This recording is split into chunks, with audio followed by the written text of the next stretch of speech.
Hi everyone, this is the first episode of Behind the Screen. I'm Jill Poisson with Iris Gaming. In this series, we're going to give you some DM advice, and before I do that, I'm going to tell you a little bit about myself so you can trust that I'm giving you some decent advice.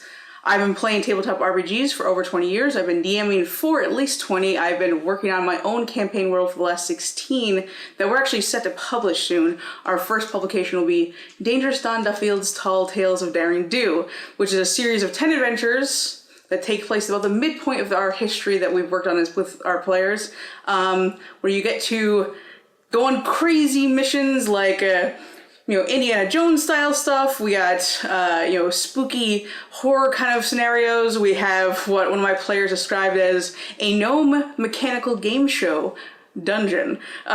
So basically it's going to be a adventure series that will let you learn about our campaign world, and then hopefully it will lead to us publishing our whole setting. We actually have a bunch of adventures that I want to publish that I actually had my players run through over the last 16 years. We have Amar Pass, obviously Dangerous Don Duffield. We have Defenders, Deceivers, and Deliverers, and there's a few in between that I haven't come up with names quite yet. I haven't just DM'd or GM'd Dungeons & Dragons. I've done GURPS, I've done the Cortex system, particularly doing Firefly. I've done Legend of the Five Rings, the Iron Kingdoms game, pretty much everything. I've had some time frame of running a game. I'm also actually a screenwriter and a creative writer, so that kind of adds a lot to what I do. I have a lot of threads and stories going on, the behind the scenes things. So that's kind of what my background is. And so this episode, our first episode, we're going to be talking about what happens, I'm shiny, what happens when players go off the rails, and specifically using the yes and improv little trick. So it's inevitable if you're a really meticulous DM, sometimes like how I am, you will have this huge sprawling plot that you want your players to discover and stumble upon and then follow. And sometimes they don't always follow the threads that you put in front of them.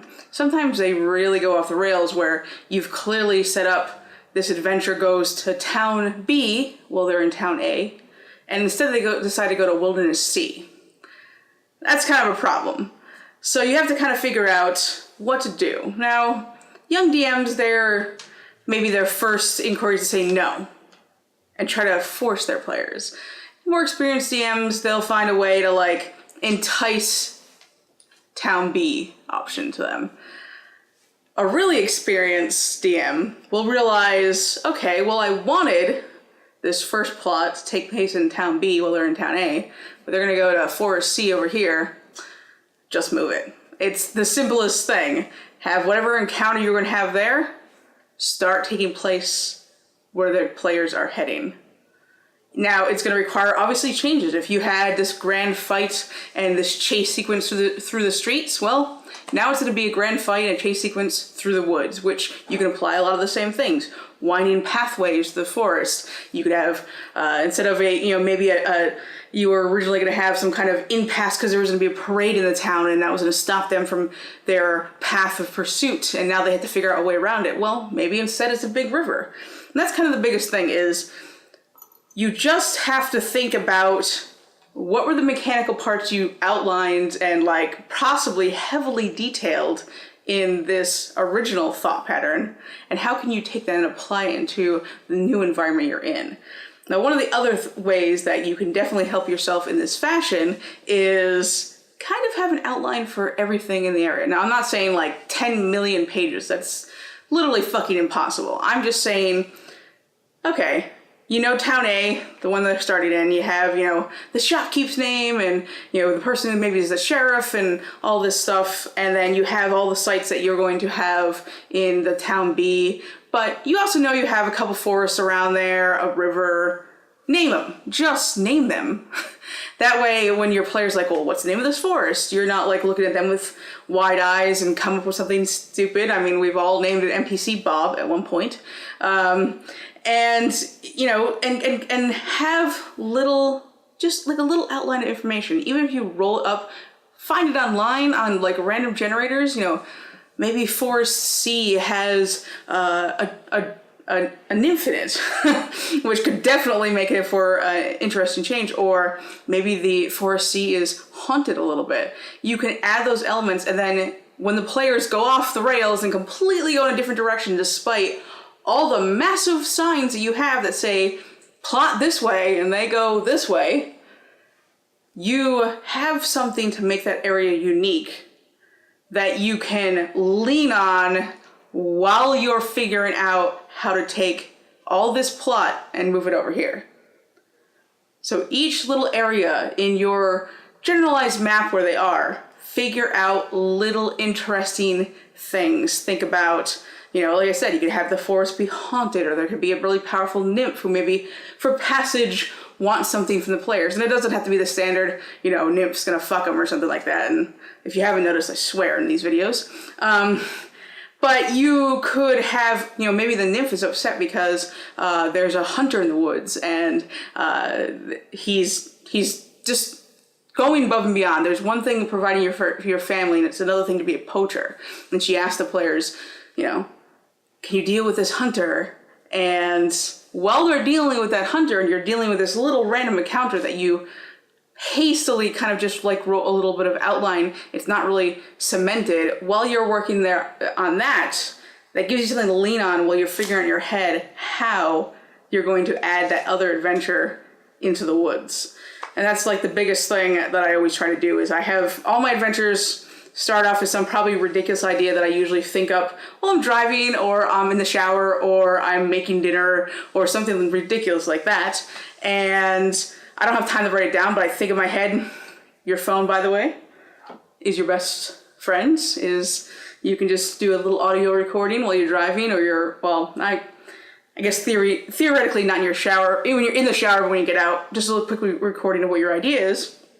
And you can come back later and outline it. I'll usually be like, okay, this crazy idea I've come up with, let's see,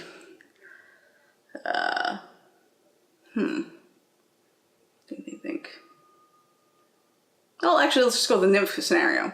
So there's a hunter that's hunting too much in the woods, and so you decide, okay, the nymph, she wants help. Why does she want help? Well, maybe this hunter killed a really old deer that maybe was more than a deer. It was a fey creature. See how I'm already starting to generate this little thing, but it literally came from me pulling out my ass while I'm sitting in front of the camera saying there's a nymph who wants to stop a hunter who's poaching too much. And he killed this deer, or maybe he has it captive. Maybe the deer itself, because it is a fey creature, it's more than just a deer, it attracts other woodland creatures, which makes the poacher's job easier. See how quickly that is? I can come up with a little thing where I can outline this, you know, the nymph needs help, it's a hunter, you know, he captured a fey creature that's a deer, the deer easily brings creatures to him, which makes it so he can poach even more. And then you can have your players deal with this small encounter. It doesn't even have to necessarily be an encounter at their challenge rating. It could be below it, or perhaps it's even harder where they have to leave it temporarily. And that is where they stumble on to the main plot. But it gives you this moment, this framework of something very small while you're trying to figure out how you're moving that encounter that they didn't go to, that major plot point in your story where they were like, fuck it, let's go this way. And you can figure out how to transplant it here. And you might not transplant the whole thing. Maybe instead they run into, you know, maybe your original encounter, which was just like the first glimpse of your big bad. And you instead have, like, maybe there was going to be a little hold up. Well, it happens in the woods instead, and that's where you find that note that maybe talks about the beginnings of the plans. And they realize the town name is exactly the town they chose not to take that caravan to when you were dangling it in front of them in Town A. So that's my advice. And what it boils down to is that is part of the yes and thing. It's an improv thing where somebody comes with some crazy idea and you're like, yes and you always build on it. I always try to not say no to my players. That doesn't mean I let them run amok. There is consequences sometimes to actions. But what I try to do is, if I had this plan and this scenario, and they come up with this idea, I'm not going to fight against it. I'm going to find out how that could work. Good example, in my alpha test for Dangerous Don Duffield, I have an adventure where the party is they're heading towards a mountain range, towards something. And instead of having them,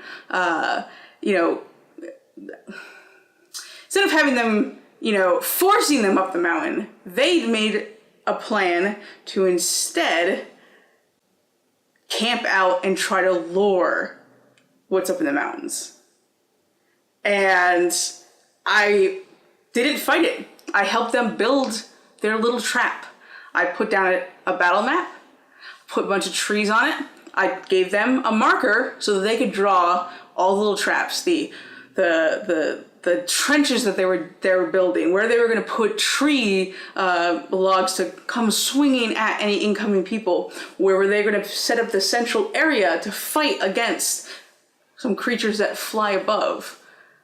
Don't discourage your players from going off the rails. Actually encourage them, because some of the best ideas that I've come up with that actually ended up in adventures that I'm going to be publishing are when the players decide to do something unexpected, and I have to quickly think of, how do I react to that? I had a player that he decided to investigate some deaths in a town where the story wasn't about who died and did they have any meaning, but rather that they were just rising from the grave. And so I went with it. I decided quickly what the man's name was. I had a couple NPCs' names, and I on my little my laptop for use if necessary, so not everybody's name is Bob. And came up with what the old man's name was, what the old woman's name was, and I just started describing their house. And I decided, while he was investigating, if he was so drawn to want to investigate this couple's death and them rising from the grave thereafter, then it should be important. If the players are drawn to it, then I've done something to make them interested.